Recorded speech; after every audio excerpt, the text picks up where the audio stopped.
Baik, selamat malam Pak dosen. Perkenalkan, nama saya Yuliana Ratnadiman, NIM 1803030016. Kelas A, semester 6, jurusan Sosiologi, Fakultas Ilmu Sosial dan Ilmu Politik, Universitas Nusa Cendana Kupang. Baik, di sini saya akan menjelaskan ringkasan bab 1 dengan judul Kekuasaan Politik dan Masyarakat.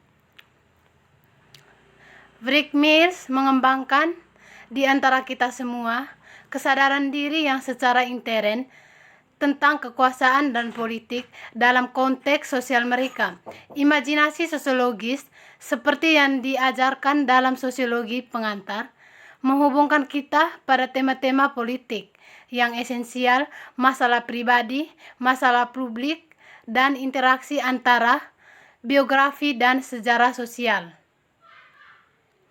Apa yang Mills ingin kita pahami adalah bahwa masalah pribadi ini seringkali merupakan masalah publik yang merupakan hasil dari kekuatan yang lebih besar, sosial dan global. Mills percaya bahwa perspektif sosiologis membawa janji besar untuk studi politik dan kekuasaan yang berharga untuk membangun wawasan ke dalam studi kekuasaan, politik, dan masyarakat yang pada akhirnya membedakan sosiologi politik dari disiplin studi lainnya. Jika kita mulai dengan gagasan bahwa politik adalah proses umum di mana perebutan kekuasaan dalam masyarakat diselesaikan pada awalnya, maka kita dapat memahami bahwa kekuasaan adalah inti dari pekerjaan politik. Tujuannya adalah untuk menjelaskan hubungan antara interaksi sosial, struktur sosial, dan proses sosial yang diubah oleh perjuangan dan resolusi. Tentunya kita semua pernah mengalami kekuasaan dalam beberapa hal. Mungkin pengaruh seorang teman yang membujuk dan mendorong kita untuk pergi ke pertemuan politik, atau kekuatan seorang perampok yang menghadapi kita mengambil ipot di bawah todongan senjata. Weber mengembangkan banyak pernyataan formal awal tentang kekuasaan dan politik yang mendefinisikan kekuasaan sebagai kesempatan seseorang atau sejumlah orang untuk mewujudkan keinginan mereka sendiri dalam suatu tindakan sosial, bahkan melawan perlawanan orang lain yang berpartisipasi dalam tindakan tersebut.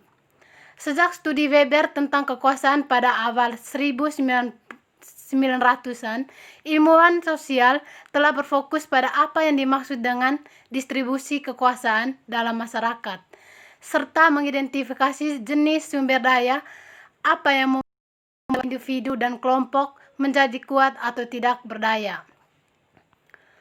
Buku ini adalah ringkasan dari pemahaman yang membentuk sosiologi politik saat ini dan dalam banyak hal merayakan perspektif Friedrich Mills tentang hubungan antara masyarakat, politik, dan kekuasaan.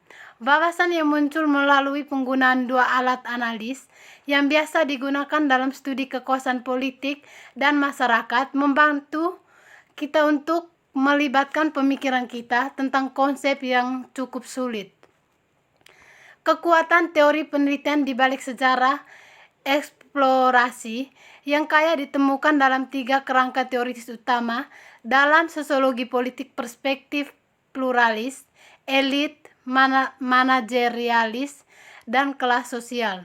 Kerangka-kerangka klasik ini menetapkan dasar bagi sejumlah perspektif baru dalam sosiologi politik yang tidak diragukan lagi, dipandu oleh imajinasi sosiologis dalam tentang kekuasaan politik seperti yang diamati Mills, dan kami harap Anda setuju studi tentang kekuasaan adalah ringkasan dari tradisi keahlian intelektual yang dikenal sebagai sosiologi politik. Sejak studi Weber tentang kekuasaan pada awal 1900-an, ilmuwan sosial telah berfokus pada apa yang dimaksud dengan distribusi kekuasaan dalam masyarakat, serta mengidentifikasi jenis sumber daya apa yang menjadi kuat atau tidak berdaya Definisi ini memberikan bukti dari bidang studi yang dicirikan oleh pandangan yang beragam tentang kekuasaan dan proses sosial dan politik. Sekian dan terima kasih.